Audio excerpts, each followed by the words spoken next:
अगली बार सर 1 मिलियन का गाना गाया था, तो फिर क्यों सर पिछड़ गए बताइए। जो वायरल हुआ था और उसके बाद इनके यहाँ पत्रकार जाते थे इंटरव्यू लेने के लिए। सर मिलियन के व्यूज गया, लेकिन सर फिर भी पिछड़ गए। अगली बार भी अगली बार सर वायरल होगा। अरे जाओ रे जाओ रे जाओ।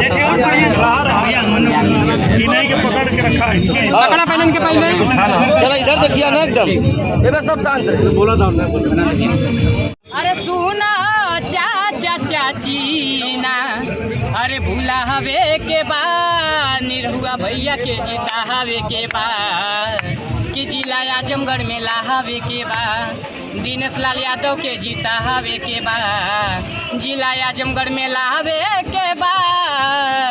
और अगला कड़ी रह भैया कि भैया जे जीती है तो पूरा ये जिला के देखो विकास हो जाई हो, अरे करी है काम जेवन केहू ना करी, केहू निराश ना हो पाई हो, अरे रुकल बाटे काम जवन अरे पूरा हवे के बा निरहुआ भैया के जीता हवे के बा, जिला आजमगढ़ में लाहवे के बा, कमल के बटन दबावे के बा, भारतीय जनता पार्टी के इलावे के बा।